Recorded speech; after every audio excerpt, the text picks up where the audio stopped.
What is up, everybody? Welcome back to the RPG podcast. We appreciate you being here. And today, for that, we are going to talk about Omarion Hampton, the phenom running back that got drafted by the Chargers, going into an offense that people absolutely love. People wanted to see a running back go to. Well, a running back went there earlier in the offseason in Najee Harris. So we'll talk about what the outlook for Omarion Hampton is for the 2025 season and for the future for Dynasty. All right, so if you've been with us for any little bit of time, we like to start these off with where they are currently going in startups. And for that, we'll go over to Dynasty Data Lab. All right, we come over to Dynasty Data Lab, and we can very quickly see here that he is going as RB6. He is going 30th overall. And then we're going to open this up. And we can see that, well, he's been trending maybe a little bit up. So you can see right here, he's been trending up since then, and then you get to the end of April, early May, and he's kind of plateaued a little bit right around this 305, 304 range. Then you go to pick availability, looking at that heat map, and you say, okay, 50%, a little over 50% of the time in the sample size currently pulled, he is available at the 306, and then over a third of the times he's available at the 309. So hopefully that gives you some actionable information on if you're convicted on Omarion Hampton and his profile rather than potential for immediate production, where you're going to have to take him in a startup. All right, so now we look at the running backs going around him. Devon Achane, we have a video on the channel about him. Feel free to go and check that out. Bucky Irving, we have a video on the channel as well. For Bucky Irving, feel free to go check that out. We always appreciate the additional support on other videos. So those are the running backs that he's sandwiched in between. You got Henderson a little bit further down here, and then you got Ashton Genty up there at RB3. A whole 16 picks ahead of Hampton. So that tells you, the Dynasty community, the difference right there between RB1 and RB2 in the 2025 rookie class. That's what we're dealing with. So what does all of this mean? Well, it means you got to invest really high draft capital for a running back that is going to be splitting work in a backfield this coming season. Everybody always says you don't use this high of a draft pick on a running back unless you're just going to absolutely just run them into the ground, absolutely just give them the ball 250, 300 times a year. I don't think that's year one for Hampton. I think there's going to have to be some patience. There's going to have to be some understanding that it may be a little slow out of the gate. He may not be getting that full workload that we are wanting, and we may have to settle for somewhere in that 10 to 15 carries a game, getting 5 yards a clip, and then getting 2 receptions, give or take, somewhere around there, maybe 3 in a couple games. So with that being said, what do we have to compare this to? Well, we have J.K. Dobbins last season. Is that a good comparable? Probably not, but that's the best available data that we have to work with here. All right, and you go find J.K. Dobbins, and you see 195 carries. I think he only played 13 games, if I remember correctly. You see 905 yards for 4.6 per carry. We'll get into this offensive line in a little bit. It is a very solid offensive line. Should be able to open up some holes. Just shy of double-digit touchdowns, and then that 32 receptions on 38 targets. Only 153 yards, which is a little concerning for a 4.8 yards per reception. So that's definitely something to keep an eye on. I think that Hampton is going to be a better receiving back than Dobbins was at this point in his career. So you may see a little bit of an uptick in these numbers.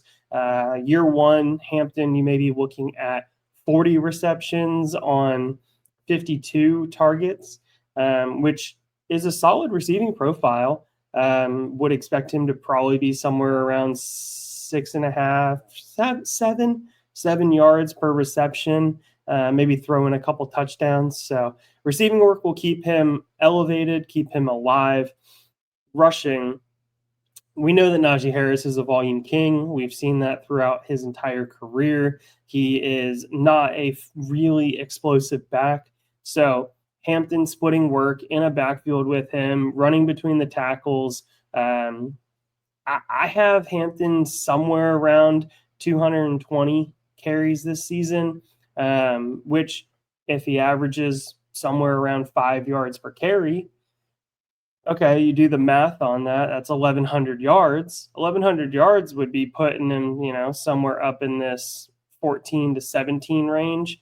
I think there's going to be a game, maybe two missed, just because running backs get so dinged up.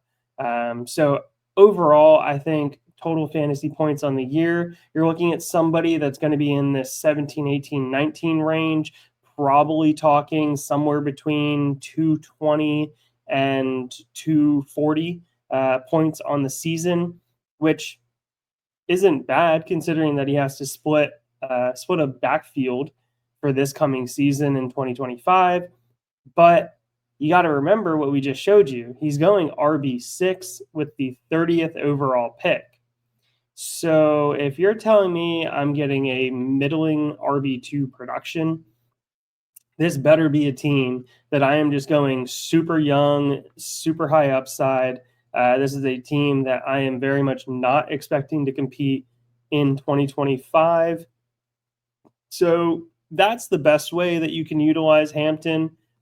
If you end up taking him and you're trying to compete, look, you may have to flip him come middle of the season, come trade deadline, for a little bit older, a little bit crustier of a back that is going to be a higher production back if you really want to try and make that deep playoff push. So these are all things to really keep in mind, keep in consideration when we're talking about Hampton. I mean, heck, guys, he's going at the 102 in most drafts. Sometimes he's slipping a little bit, but for the most part, he's going 102. And that is backed by over at PFF. When you go over there, you look at this offensive line. You see, okay, they have 1, 2, 3, 4, 5, 6, 7, 8, 9. Look at that. You got 9 guys, of which 2 are not offensive linemen. So you have 7 offensive linemen that played 700 plus snaps last year. That's a lot of experience. Now, you can see that Andre James wasn't great. Definitely had some liability there. But Pipkins, liability in the passing game, but he was solid in the run game, probably being relegated to a backup role.